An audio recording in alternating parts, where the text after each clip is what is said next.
네, 누가복음 29절에서 54절. 누가복음 11장 29절에서 54절. 제 성경이 신약성경 113쪽입니다. 다 찾으셨죠? 우리 한 절씩 교독하시고 마지막 절을 함께 읽겠습니다.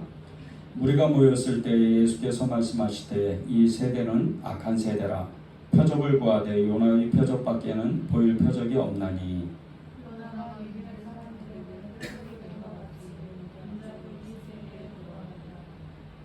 심판대에 남방 여왕이 일어나 이 세대 사람을 정죄하리니 이는 그가 솔로몬의 지혜로운 말을 들으려고 땅끝에서 왔음이거니와 솔로몬보다 더 큰 이가 여기 있으며.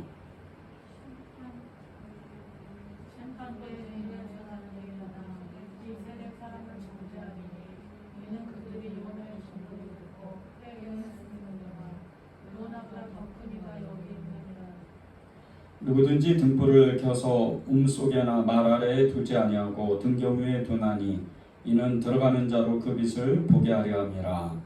내 몸에 등불을 내리라. 내 눈을 성하면 온몸이 밝을 것이요 만일 나쁘면 내 몸도 어두우리라. 그러므로 내 속에 있는 빛이 어둡지 아니한가 보라. 내 온몸이 밝아 조금도 어두울 리가 없으며 눈꼴의 빛이 너를 비추기와 같이 온전히 밝으리라 하셨습니다. 예수께서 말씀하실 때에 한 바리새인이 자기와 함께 점심 잡수시기를 청하므로 들어가 앉으셨더니 잡수시기 전에 손 씻지 아니하므로 그 바리새인이 묻고 이상히 여기는지라. 주께서 이르시되 너희 바리새인들은 지금 잔과 대접의 것은 깨끗이 하나 너희 속에는 탐욕과 악독이 가득하도다.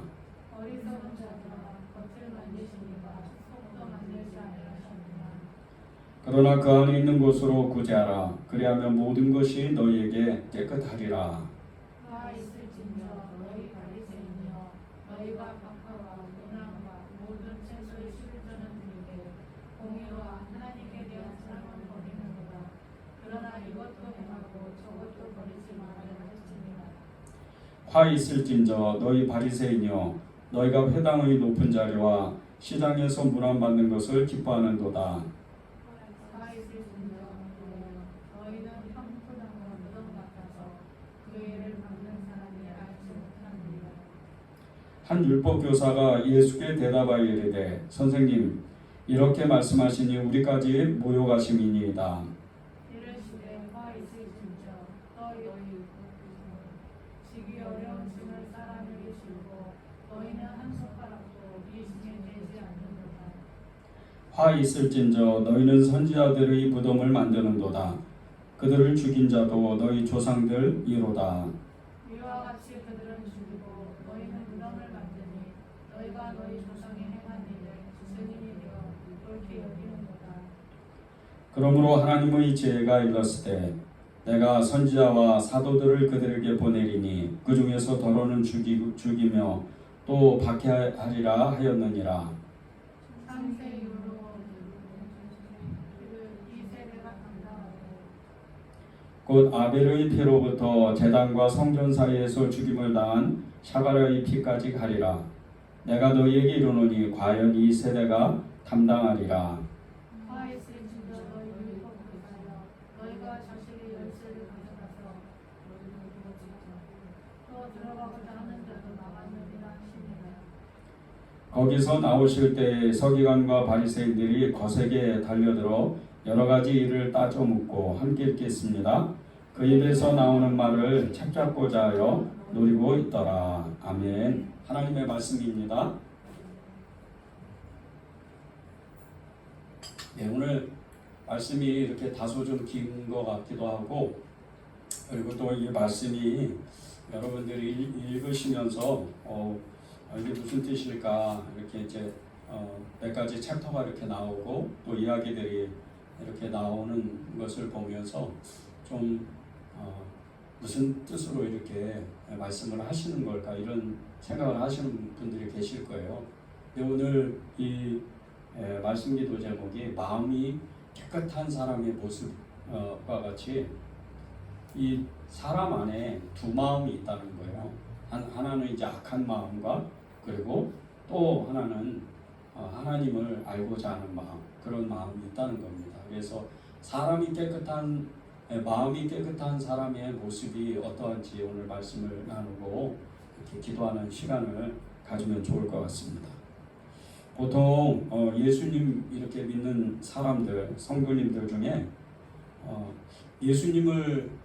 예수님께서 나에게 먼저 복을 주시면 내가 예수님 그 일, 하나님의 나라를 위해서 정말 애쓰고 수고하고 또 교회도 아름답게 섬기고 정말 하나님의 착한 일, 선한 일들을 나는 할 거다 이렇게 생각하는 사람들이 꽤 많습니다.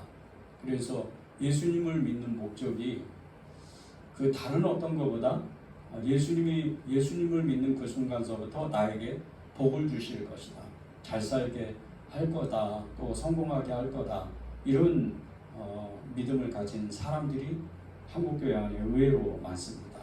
생각보다 그 숫자가 너무 많은데 실제적으로 이런 사람들에게, 이런 성도님들에게 예수님을 믿으면 고난이 시작됩니다. 고난의 길로 들어선 겁니다. 그리고 좁은 길로 나아가야 합니다. 이렇게 이야기를 나누고 특별히 어려운 사람, 가난한 사람 위해서 그들을 도와줘야 된다고, 시간과 돈을 드려야 된다고 이렇게 얘기를 하면 굉장히 이렇게 자신도 모르게 어느 순간 거부감이 이렇게 일어나는 그런 사람들이 의외로 많습니다. 우리 교회는 없죠. 우리 교회는 제가 봐도 없어요. 근데 의외로 한국교회 안에 이게 너무 많다는 거예요. 실제적으로 한국 교회는 정말 한국 사회 안에 여러 종교들이 있는 가운데 기독교는 이제 어느새 한 100여 년이 조금 넘고 특별히 이 산업시대를 지나면서 기독교를 믿는, 예수님을 믿는 이 사람들이 어느덧 이 종교주의자들이 많이 나타나게 되고, 기독교를 믿으면 타 종교에 비해서 굉장히 이렇게 높은 도덕성과 함께 무슨 어떤 자존심 같은 거를 이렇게 갖는 사람들이 많습니다. 일종의 부자 종교죠. 부자 종교라고 생각하는 사람들이 많아요. 그런데 실제로는 그렇지가 않다는 거예요. 실제 예수님을 믿는 사람이 너무나 정말 하나님 앞에 적은 시대가 지금 이 한국교회 안에도 계속해서 나타나고 있는 현상입니다. 코로나 2년 이 기간만 보더라도 교회를 안 나가는 숫자, 물론 이제 비대면 온라인 예배로 계속 이렇게 이제 정부에서 권면을 하고 하지만 실제 비대면 속에서 이 예배를 드리는 그런 확률이, 시간들이 너무나도 짧아졌다는 거예요.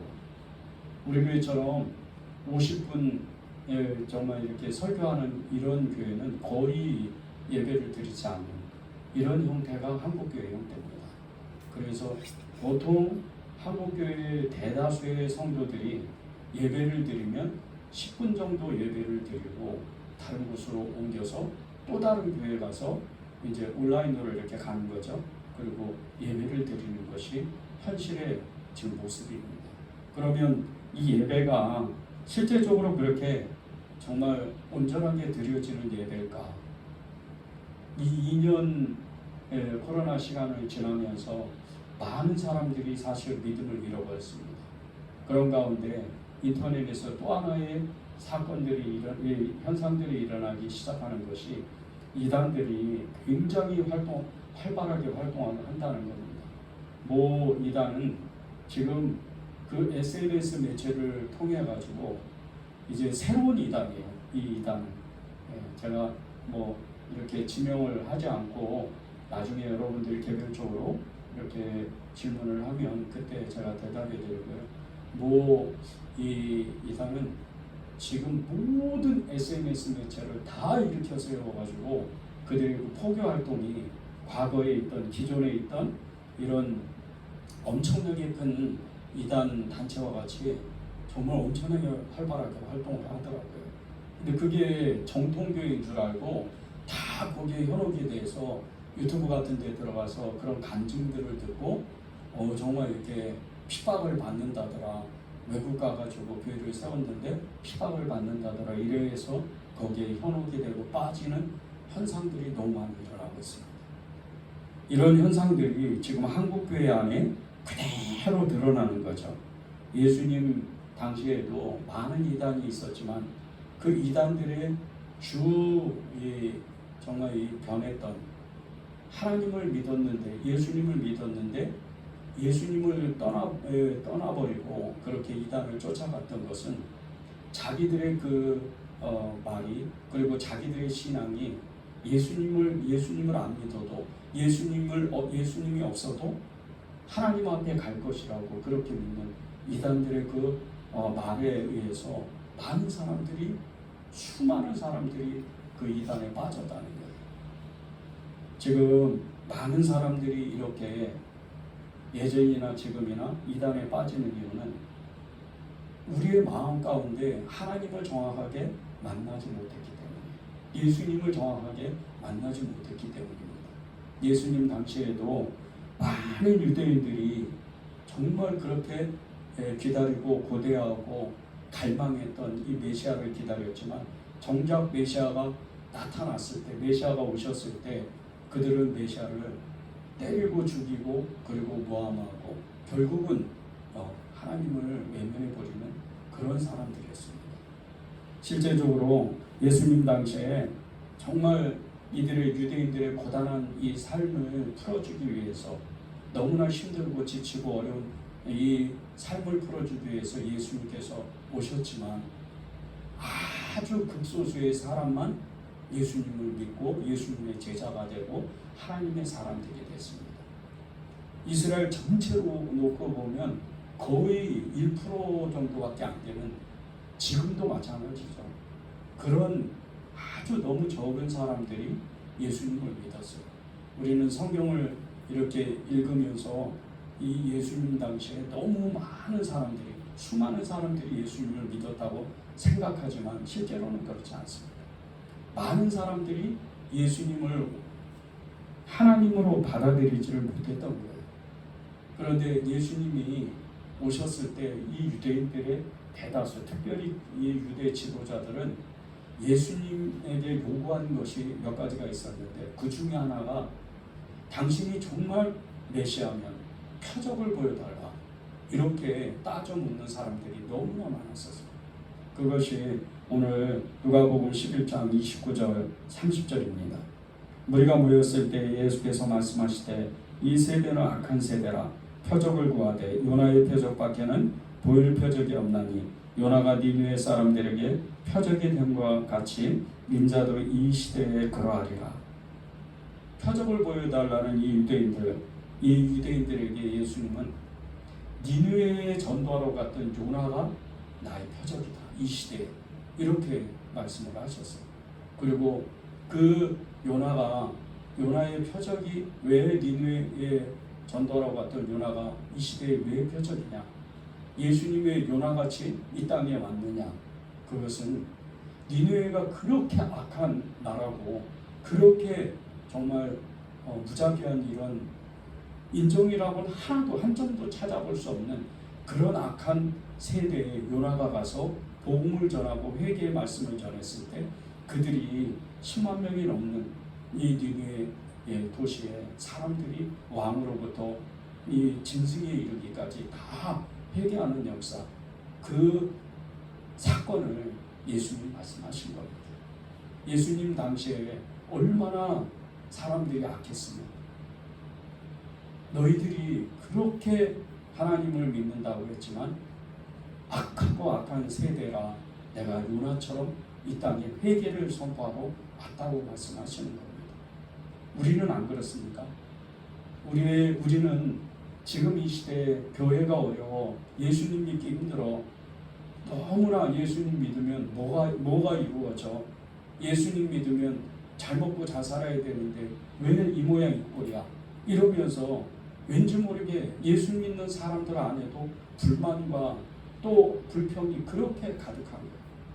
늘 하나님을 믿으면서도 그 말하는 그 말들이 다 부정적인 이야기들만 계속해서 이야기하는, 이래서 힘들어요, 저래서 힘들어요, 그리고 또 이것 때문에 힘들어요, 이 사람 때문에 어려워요, 이 사람 때문에 너무 힘들어요, 이런 식으로 계속 불만을 터뜨리니 지금 세대가 요나의 시대나 예수님 당시의 시대나 똑같다는 거죠. 지금 세상 가운데에서 정말 수많은 말할 수도 없는 범죄들이 세상을 뒤덮고 있다고 우리가 말하고 있지만, 실제적으로 예수님 믿는 사람들 안에서도 하나님 앞에 온전하지 못하고 정말 자기 마음과 자기 뜻대로 그렇게 살아가는 사람들이 너무 많다는 거예요. 하나님 앞에 죄가 뭡니까? 살인하는 죄도, 살인죄도 죄가 되고, 거짓말하는 것도 죄가 돼요. 사람을 미워하고 형제를 나가라 하고 형제를 정말 업신여기는 사람, 무시하는 사람, 이런 것도 살인죄라는 거예요. 그런데 이 모든 죄가 크든 작든 죄의 싹은 사망이라고 했어요. 그런데 지금은 그런 것은 둘째치고라도 너무나 악한 세대예요.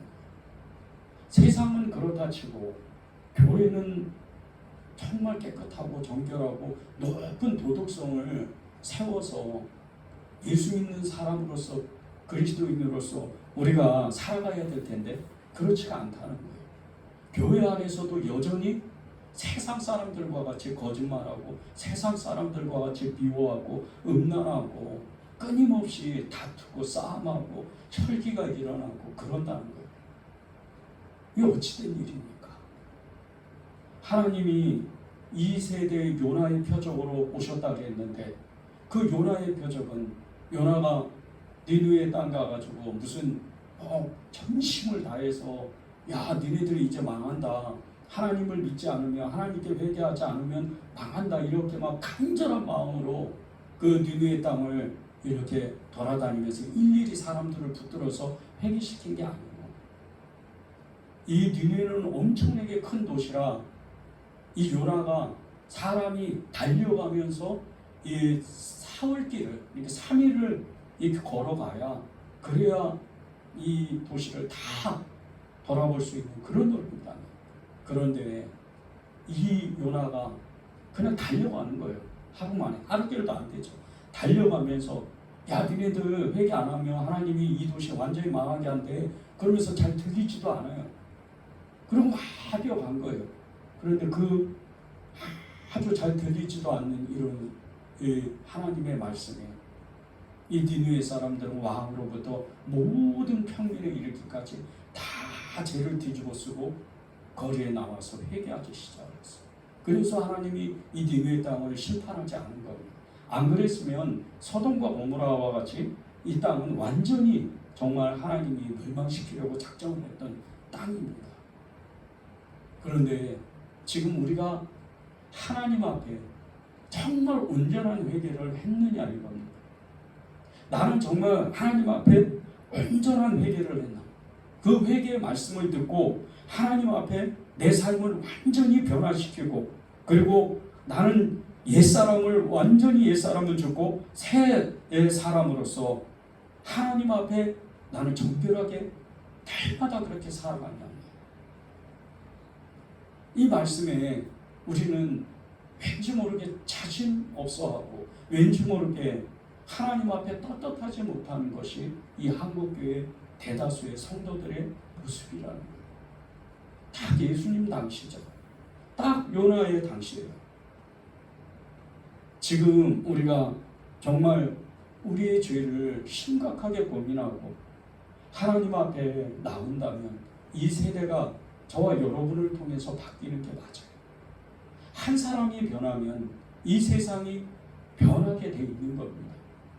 죄가 들어온 게 한 사람 때문에 죄가 들어왔어요. 아담이 죄를 짓고 인해서 이 죄가 이 세상 가운데 들어온 겁니다. 그런데 또 한 사람, 예수님으로 말미암아서 이 세상에 죄가 없어지기 시작을 한 겁니다. 예수님을 믿고 예수님 앞에 나와서 자신의 죄를 자복하고 터설하고 하나님 앞에 회개할 때 이 땅에 변하기 시작한 거예요. 그 자신도 변하지만 그 가족이 변하고 그가 사는 모든 삶의 영역 가운데 만나는 모든 사람이 변하기 때문에 세상이 변하는 거예요. 우리의 마음이 왜 깨끗해야 되고 왜 우리의 마음이 정결해야 됩니까? 진정한 회개가 있으면 우리의 마음이 깨끗해진다는 거예요. 우리가 우리의 죄를 완전히 청산하는 정말 그 날이 와야 돼요.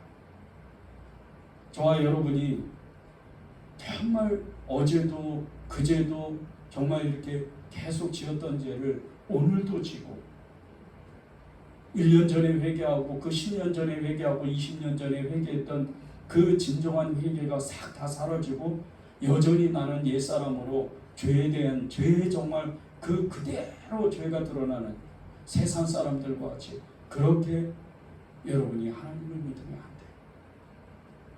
돼요. 여러분이 정말 이 시대를 변화시키고 또 여러분의 그 삶을 진정한 변화가 정말 변화를 시키려고 그런 마음이 있다면 여러분이 진짜 회개해야 돼요. 오늘 그런 날이 돼야 됩니다. 오늘 이 말씀을 나눌 때 여러분이 진짜로 내가 변하기를 작정을 해야 돼요. 31절 32절을 보십시오. 심판때에 남방여왕이 일어나 이 세대 사람을 정죄하리니 이는 그가 솔로몬의 지혜로운 말을 들으려고 땅끝에서 왔음이거니와 솔로몬보다 더 큰 이가 여기 있으니 심판때에 니느웨 사람들이 일어나 이 세대 사람을 정죄하리니 이는 그들이 요나의 전도를 듣고 회개하였음이거니와 요나보다 더 큰 이가 여기 있느니라.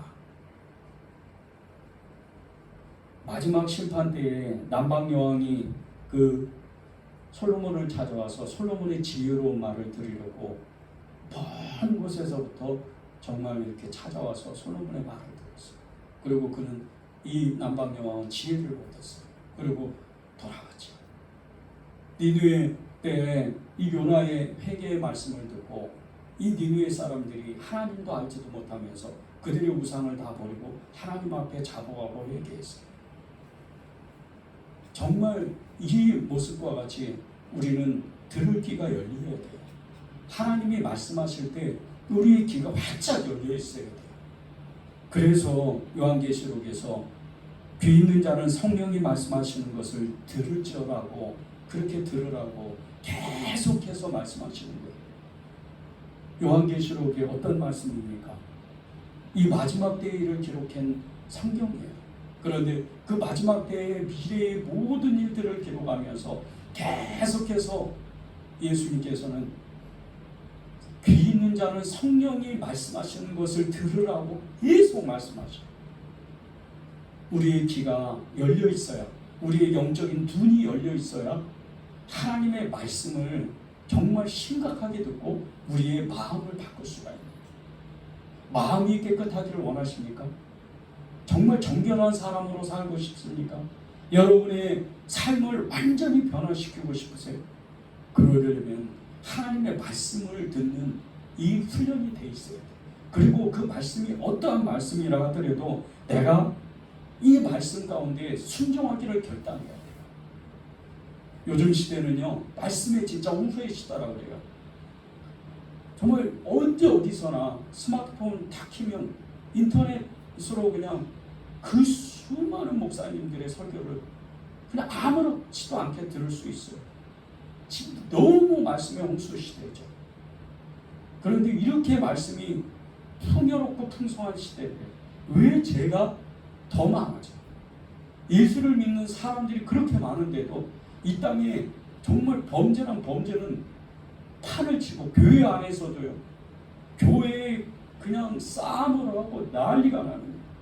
목사파다 장로파다 무슨 일이 있어서 계속 재산 때문에 돈 때문에 사람 때문에 계속 싸우는 거예요.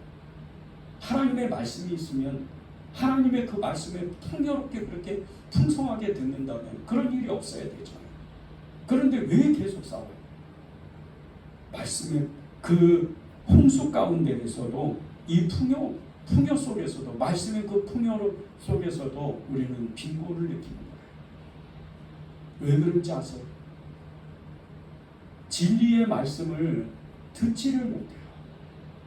십자가가 뭔지를 모르고 예수님이 어떤 삶을 사셨는지 모르기 때문에 이 말씀의 풍요로운 가운데 풍요 속에서 빈곤을 느끼는 거예요. 그렇게 설교를 많이 듣는데 삶은 여전히 변화되지 않아요. 듣지를 못하니까, 듣기를 싫어하니까. 유대인들이 예수님을 어떻게 했어요? 예수님이 하나님의 말씀을 전하고 하나님의 나라를 전하면서 회개하라 말씀하실 때 일을 가는 거예요. 스데반이 복음을 전할 때 돌로 쳐요. 예수님이 하나님 앞에 하나님의 나라를 전할 때 유대인들은 끝내 예수님을 십자가에 못 박아서 죽여버립니다. 말씀을 싫어합니까? 듣기를 싫어해요. 우리가 무엇을 회개해야 되는지 아십니까? 직접 회개하는 것은 듣는 마음이 없다는 거예요. 오늘 보십시오. 31절, 31절, 2절에 보면요. 솔로몬의 지혜로 말을 들으러 왔다는 거예요. 남방 여왕. 32절도 보세요. 요나의 전도를 듣고 회개했다. 여러분은 하나님의 말씀을 어떤 자세로 들으십니까? 어떤 마음으로 들으세요? 내가 이 말씀이 생명과 같이 여기고 그 어떠한 말씀이라도 여러분이 그 말씀에 순종하기를 결단하고 듣습니까? 아니면 오늘 좋은 말씀을 듣기 위해서 그 말씀을 듣고 내가 집으로 돌아가는 그 정도의 말씀으로 듣고 계십니까? 심각하게 우리는 이것을 받아들여야 돼요. 사실은요, 초대교회 사람들은 예수님의 말씀을 나눌 때 그것이 어느 순간에 마지막일 수도 있는 그런 예배를 늘 드렸어요. 실제로 초대교회 이 가정교회 형태였는데 이 초대교회 가정교회 형태에서 예수님을 믿는 사람들을 유대인들이나 로마 군인들이 잡으러 다녔어요. 그래서 이 예수 믿는 집의 가정의 예배 처소에는 그 대문 앞에다가 이렇게 이 물고기 문양으로 표시를 해놨어요. 그 물고기 문양의 표시를 보고 들어가는 거예요. 근데 이 문을 잘못 열거나 또 정말 군인들이 와서 이 문을 발견하거나 이렇게 해서 하면 그 예배가 마지막이에요. 다 감옥에 가는 거예요. 다 잡혀가서 사자밥이 되든 십자가형에 처하든 감옥에 갇히든 모진 고문을 당하다가 죽든 이렇게 이 예배가 매 순간 마지막인 거예요. 그러니 말씀을 듣는 자세가 어떻겠어요? 생명을 걸고 말씀을 듣는 거예요. 지금처럼 이렇게 예배를 정말 찬양하고 기도하고 인사하고 이렇게 예배 형태가 아니잖아요. 그때는 그냥 모이면 서로 정말 손에 손을 잡고 하나님의 뜻을 위해서 구하고 기도하면서 하나님의 말씀을 누가 선포하고 설교를 하면 그 말씀에 초집중을 하는 거예요. 그래서 그 예배가 수시간이 지나가요. 그런데도 성령의 역사가 그곳에 가득한 거예요. 실제 예배 때마다 성령의 강력한 역사가 임했어요. 그러니 그런 사람들이 그 하나님의 말씀을 듣고 복음을 전할 때 엄청난 성령의 역사가 일어난 거예요. 지금은 우리가 그러한 예배를 드릴 수가 없다 하더라도 우리의 마음 자세, 지금도 여전히 그 성령의 역사는 지금도 우리에게 있다는 것을 그대로 믿고 하나님 앞에 나와야 돼요. 예배 장소가 좋아서 찬양하는 어떤 기계들이 좋아서 의자가 예배당 의자가 좋아서 이래서 예배가 언제든지 이루어지는 게 아니에요. 여러분의 마음 자세입니다.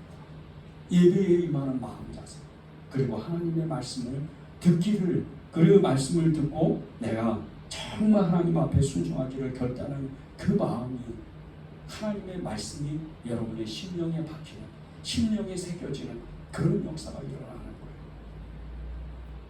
거예요. 우리의 영적 상태는요, 늘 점검하지 않으면 우리가 썩어 있는지도 몰라요. 우리 안에 마음이 얼마나 썩어 있는 줄 아십니까? 썩다 못해서 냄새가, 이 죄의 냄새가 가득한데 우리는 그것을 잘 알지 못해요.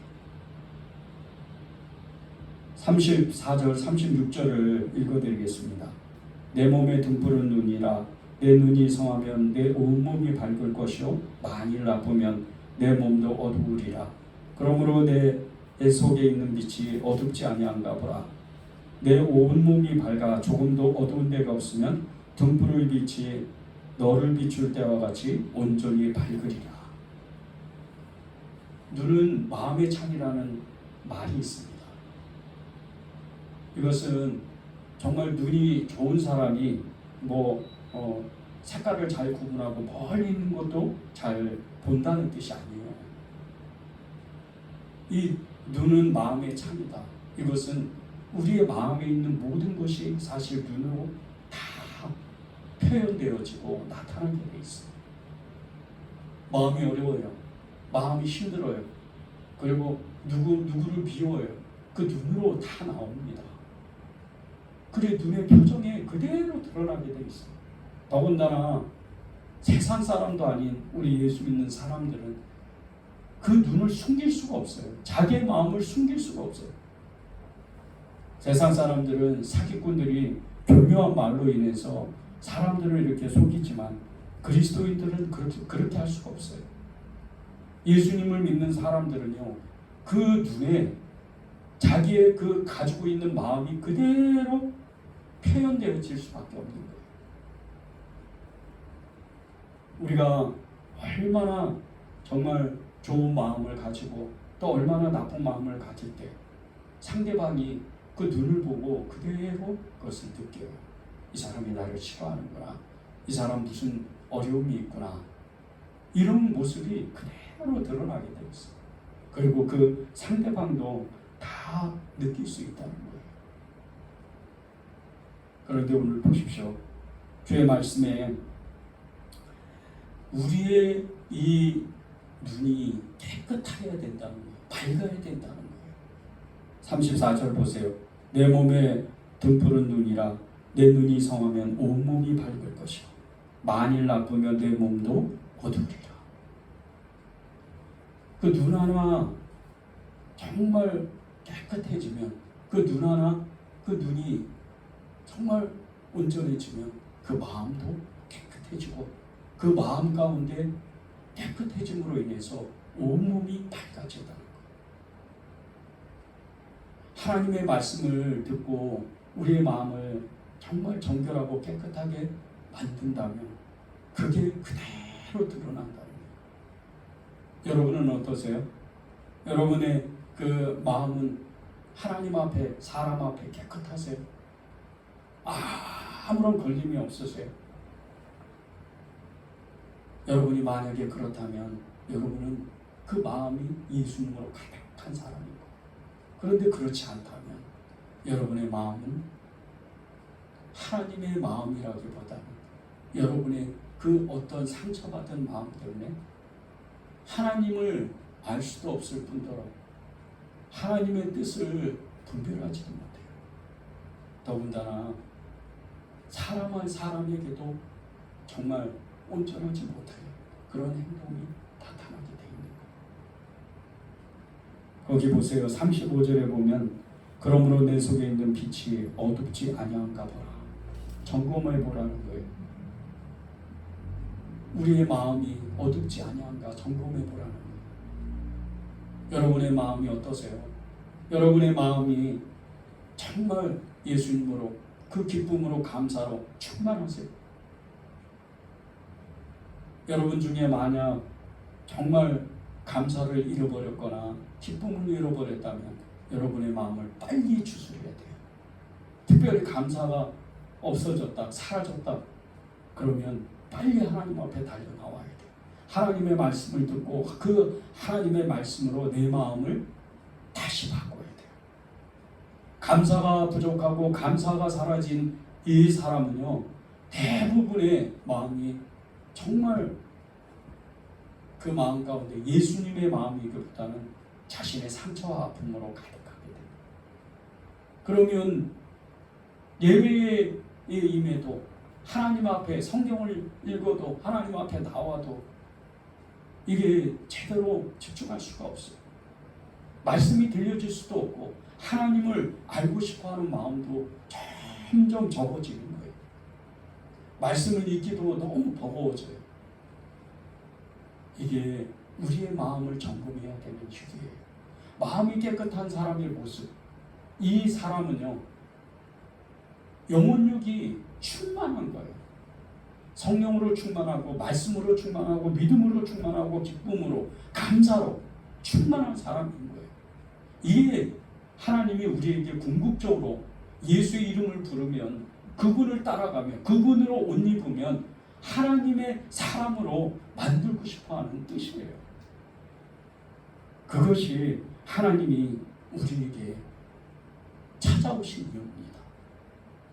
이 시대에 무슨 표적을 찾아요? 이 시대에 어떤 하나님의 역사를 만나고 싶으세요? 하나님이 나에게 복을 주시면, 하나님이 나에게 어떤 능력을 주시면 내가 하나님의 일을 하겠습니다. 하나님의 나라를 위해서 애쓰고 수고하겠습니다. 이거는요 세상 사람들이 말하는 거예요. 예수 믿는 사람이 말하는 게 아닙니다. 하나님이 어떤 하나님이고 그렇게 능력이 있다면 나에게 복을 줘 보십시오. 내가 하나님의 일을 하겠어요. 예수 믿는 게 아니죠. 예수 믿는 사람은 하나님을 알기 위해서 애쓰고 하나님 앞에 전심으로 나아가기를 원하는 사람이에요. 예수님의 옷을 입으려고, 예수님의 그 빛을 찾으려고 애쓰는 사람인 거예요. 예수님이 빛이라고 말씀하셨어요. 그 빛이 우리 안에 힘을 잃어가면 그 빛을 잃어가는 그 빛이 사라진 그 공간 안에는 무엇이 채워져요? 어둠이, 죄가 채워지는 거예요. 그러면 이 죄가 나를 주장하고 나를 힘들게 해서 이 세상 가운데에서 믿음의 사람이기보다는 예수님의 사람이기보다는 세상 사람처럼 그렇게 살게 될 수밖에 없다는 거예요. 이단들의 특징이 뭔지 아십니까? 교묘하게 성경을 인용해서 마치 자신들이 정말 진리인 양 사람들을 유혹해요. 그런데 거기에 예수를 믿는 사람들이 엄청나게 넘어가는 거예요. 자기는 예수 믿는다면서 이단으로 다 넘어가 버려요. 이유가 뭔지 아세요?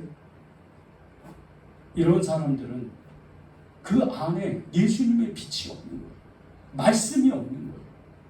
예수님은 계시기는 하는데 예수님이 그냥 아주 정말 너무나 적은 빛으로 온몸을 밝혀야 되는데 그냥 그 마음에 꼭꼭 닫아져가지고 빛이 새어나오지도 못할 정도로 그렇게 예수님이 일을 못하시고, 그러니 그 빛이 없는 그 마음 가운데 이단의 그 포교 활동으로 인해서 그 이단이 전하는 거짓 진리로 가득 채워지게 되는 거예요. 그래서 이단으로 빠져서 수백만 명이 진정한 행복이 뭐고 진정한 진리도 뭔지 모르는 채 지옥길로 스스로 들어가는 거예요. 이 쉽게 이단에 이렇게 빠지는 이유는 다른 어떤 것이 아니고 그 안에 빛이 없는 거예요. 예수님의 빛이 없는 거예요. 여러분의 마음을 늘 점검해야 돼요. 이단만 그래요? 세상의 영도 마찬가지예요. 여러분이 예수님으로 빛이 그렇게 여러분 안에서 예수님의 빛이 너무 적어지는 순간 세상의 영이 여러분의 마음을 그냥 휘어잡아요. 그리고 여러분의 마음을 피폐하게 만듭니다. 슬픔, 아픔, 괴로움, 상처, 삶의 두려움, 불확실한 미래를 미리 걱정하고 염려, 근심으로 끊임없이 두려워하면서 사는 거예요. 예수 믿는 사람은 그런 사람들이야. 여러분이 여러분 안에 있는 빛을, 여러분 안에 있는 예수님을 늘 내 안에 계시는지 늘 점검해야 돼요. 그래서 우리가 성경을 날마다 읽자고 하고, 날마다 기도하자고 하고, 날마다 모이자고 하고, 날마다 예배드리자고 그렇게 나누는 거예요. 눈이 없으면요 한 치 앞을 볼 수가 없어요. 정상적인 생활을 할 수가 없죠. 그런데 이 믿음의 눈도 마찬가지라는 거예요. 성도라고 다 같은 성도가 아닙니다. 믿음의 눈을 뜨지 못하면 한 치 앞을 보지 못하는 장님과 같이 정말 이리 가야 되나 저리 가야 되나 하고 계속해서 세상을 쫓아가고 세상에 좋은 것을 쫓아가다가 하나님을 잊어버린 그런 사람이 돼요. 정말 여러분의 마음을 늘 점검해야 돼요. 오늘 하나님께서 여러분에게 말씀하시는 건 다른 게 아니에요. 여러분의 마음 가운데 하나님의 말씀이 있는가, 예수님의 빛이 있는가, 이걸 점검해 보라는 거예요. 세계 성서공회에서요 각국의 언어로 성경을 정말 이렇게 엄청나게 많은 나라에 무상으로 보급하고 있는데, 이 성경이 전해지는 곳곳마다 정말 나라마다, 이 도시마다, 마을마다, 사람들마다 구원의 역사가 일어나요.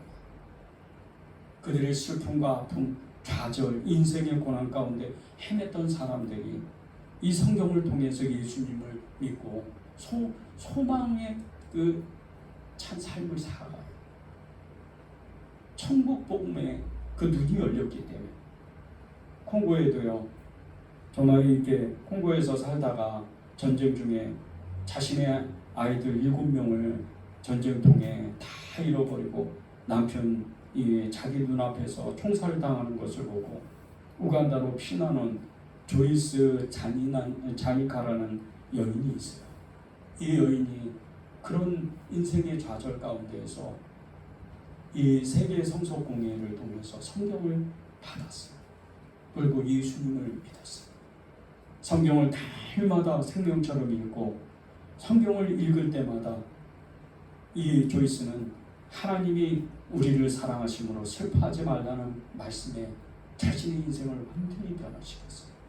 여전히 가난합니다. 여전히 인생이 고난스러워요.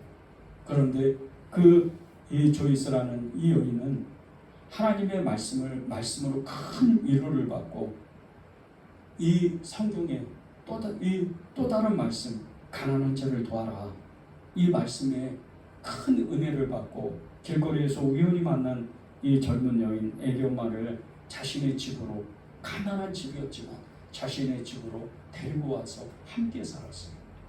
그런데 이 여인이 전쟁 중에, 혼란 중에 정말 이 원치 않는 임신을 하고 아이를 낳았는데 에이즈까지 걸린 거예요. 이 여인을 조이스는 정말 지극정성으로 섬겼어요. 그리고 그 여인도 예수님을 믿은 거죠. 이 조이스는 하나님의 말씀의 빛을 본 거예요. 그리고 자신의 그 어두움을 다 떠나보내고 예수님의 희망의 그 삶, 예수님의 그 빛 대신 삶을 그냥 살아가게 된 거예요. 특별하게 어디에서 성경 공부를 하거나 어디 가서 무슨 부흥회를 다니거나 세미나를 다니거나 이러지 않았어요. 이 조이스는 그냥 성경을 읽었어요. 그러다가 예수님을 만났고 만난 예수님을 사랑하게 됐어요. 그 예수님을 사랑하니까 그 마음에 수가성의 그 여인과 같이 그 수많은 슬픔과 아픔이 다 떠나고 그 마음에 가득한 기쁨이, 감사가 차고 넘친 거예요. 생각해 보세요. 이 조이스가 7명의 자녀를 전쟁통에 다 잃어버렸어요. 남편이 자기 눈앞에서 총살당하는 걸 보았어요. 무슨 희망이 있어요? 무슨 정말 기쁨이 있겠어요? 그런데 성경을 읽고 예수님을 믿고 나니까 자기가 살아있어서 감사하다는 거예요. 소망을 가지게 해서 감사하다는 거예요. 우리는 어때요? 성경이 집안에 적어도 2-3권은 있어요. 저도 성경이 많습니다. 교회만 해도 제가 읽는 성경이 7권이나 돼요. 개역 성경이 있죠. 또 쉬운 성경이 있죠. 새번역이 있죠. 그리고 주석 성경이 있죠. 여러 성경이 있어요. 그런데 정말 그 말씀을 생명과 같이 여긴다는 거죠. 그 말씀을 읽으면 내가 듣는 자세가 되느냐는 거죠. 말씀을 읽을 때마다 우리가 정말 심각하게 우리의 마음의 상태가 얼마나 위험하고 더러운지 그것을 듣게 돼요. 오늘 37절 44절에 보면요, 이 바리새인의 이중적인 모습을 예수님이 지적하세요. 그런데 그 바리새인의 이중적인 모습을 지적하면서 평토장하다는 말씀을 44절에 합니다. 말씀하세요. 44절을 제가 한번 읽어보겠습니다. 화 있을진저 너희여, 너희는 평토장한 무덤 같아서 그 길을 밟는 사람이 알지 못하느니라. 이 바리새인들이 얼마나 이중적인 모습인지 하나님 예수님은 말씀으로 이들의 이 겉과 속이 다른 모습을 그대로 말씀하셨어요. 근데 이 평토장하다는 무덤, 이게 어떤 뜻인 줄 아십니까? 유대인들이요, 부자들은 이제 자기 무덤을 미리 만들어놔요. 그래서 토굴을 파가지고 동굴을 만들어서 아주 잘 단장을 해놔요. 그래서 자기가 언제 죽거나 또 가족 중에 누가, 친척 중에 누가 죽으면 자기 무덤을 내주는 거예요. 장사 쉽게 지낼 수 있도록. 근데 일반 평민들이요, 가난한 사람들 만들 수가 없어요, 무덤을. 근데 갑자기 어느 날 가족 중에 누가 죽는 거예요. 그래서 사람이 잘 안 다니는 길가에 이 땅을 파고 그 무덤을 만드는데 이 봉분을 만들 수가 없어요.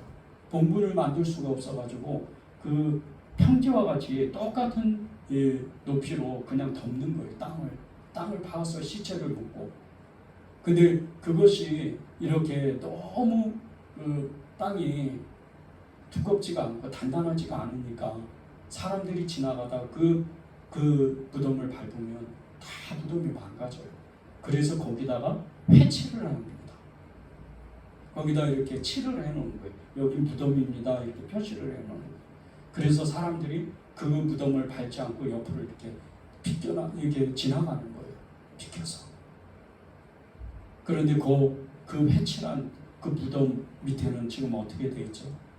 사람이 장사 지내고 며칠 지나면 정말 뼈만 수북히 쌓이는 거예요.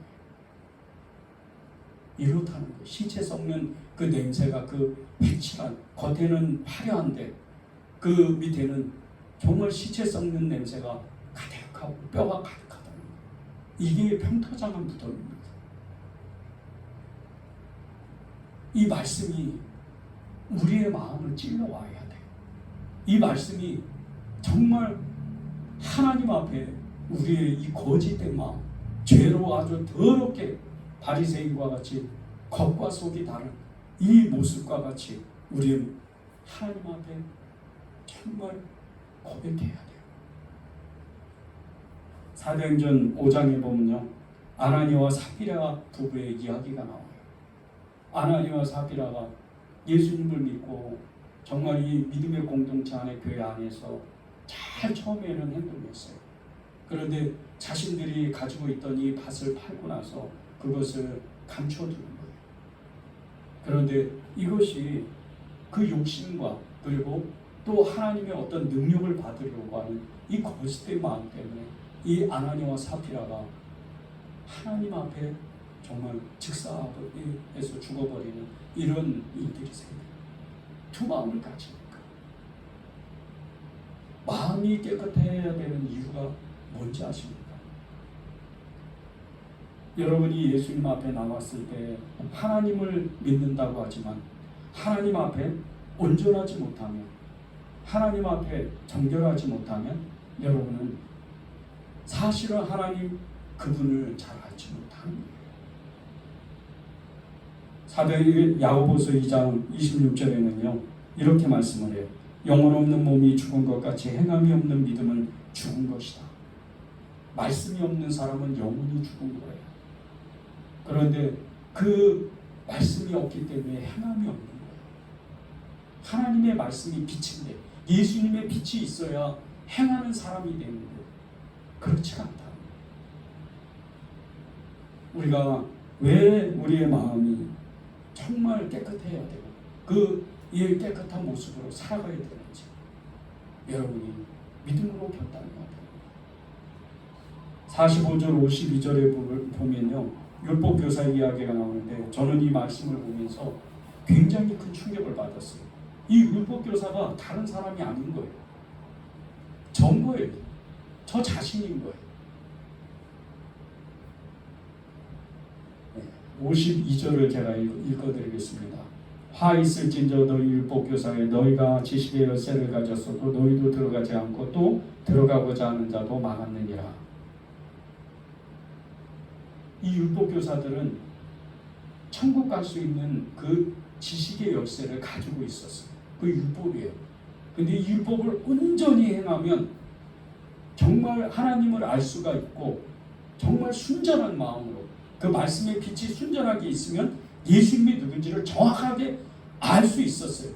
그런데 그 마음에 더러운 그 욕심으로 인해서 더러운 그 죄악으로 인해서 말씀을 온전히 행하지 않았어요. 사람들 앞에서는 정말 이렇게 비싼 옷을 입고 화려한 옷을 입고 행동했지만 그들은 하나님 앞에 온전하지 않았다.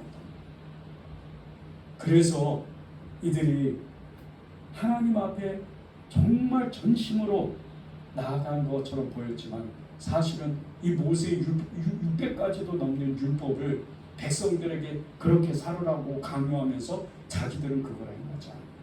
사람들이 있을 때만 마치 정말 자기들은 말씀의 사람인 것처럼 그렇게 행동했기 때문에 백성들에게는 말씀대로 살으라고 강요했던 사람들이 율법교사들이었어요. 제가 혹시 여러분들에게 말씀대로 삽시다, 성경대로 삽시다 그러면서 제가 말씀대로 살지 않으면 똑같은 저는 율법교사인 거예요. 여러분이 하나님의 말씀을 듣고 정말 이 설교 말씀을 들으면서 나는 그렇게 살아야지 그렇게 결단한다는 것은 제가 그렇게 먼저 살지 않으면 말씀의 능력이 나타나지 않는 거예요. 많은 사람들이 그래요. 많은 사람들이 하나님의 말씀을 들으면서요, 자기가 좋은 것을 골라서 듣는 성향이 있어요. 이게 왜 이런지 아십니까? 말씀이 희귀한 시대가 된 거예요. 말씀이 온전해지지 않는 시대가 된 거예요. 말씀을 연구하고 말씀을 준비하는 저조차도 말씀 앞에 온전히 쓰지 못하면 설교는 잘할지 몰라도 설교는 할지 몰라도 하나님 앞에 평토장한 무덤과 같이 죄를 쌓고 썩은 냄새가 그렇게 제 안에서 부패한 냄새가 죄에 가득한 그런 사람이 되는 거예요. 저는 말씀을 준비하면서 읽을 때마다 하나님 이 말씀대로 사는 사람이 되게 해주십시오. 정말 간절한 마음으로 기도합니다. 늘 그 말씀 앞에 서려고 애를 쓰는 거예요. 이 시대는요, 진정한 지도자가 없는 시대라고 말해요. 교회 안에서도 영적인 사람이 부족한 게 현실입니다.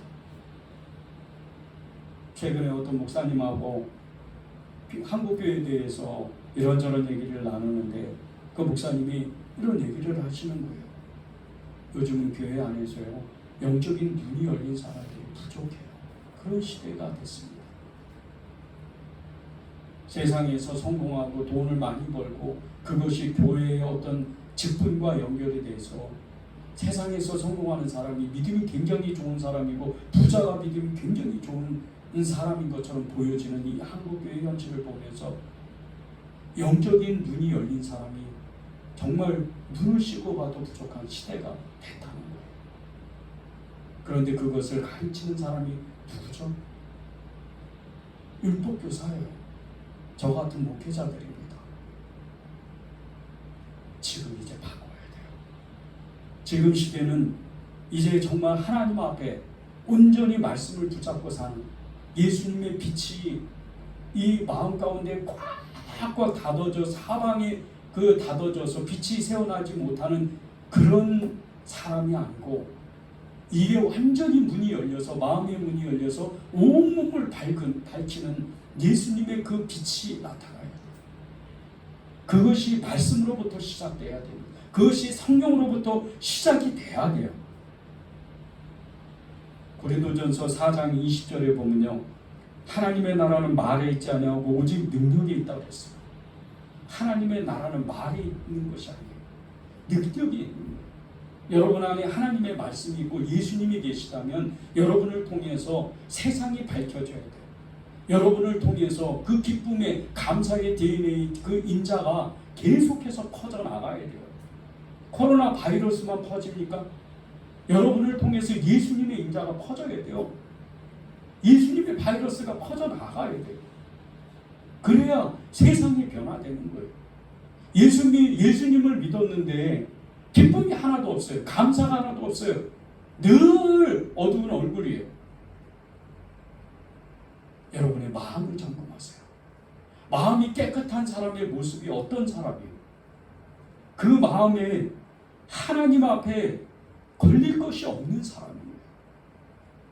그 마음에 정말 예수님으로 충만한, 예수님의 기쁨으로 가득한 그런 사람이 되는 거예요. 그런 사람이 여러분이 돼야 돼요.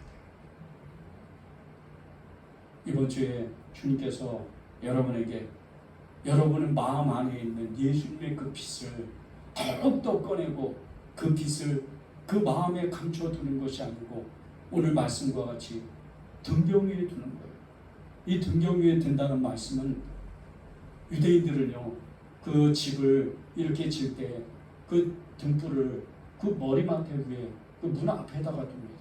그래서 들어가고 나올 때 그 빛을 보고 안으로 들어가고 나오는 거예요. 그 빛을 보고. 근데 그 빛이 그 집 안에 온전히 환하게 만들어요. 우리 예배당도요, 지금 낮이지만 이 불을 다 끄면요, 금방 어두워져요. 빛은 그런 성질이 있어요. 여러분이 오늘 하나님의 그 빛, 예수님의 빛을 말씀으로부터 내가 비추기를 결단하는 이 한 주가 되기를 간절히 바랍니다.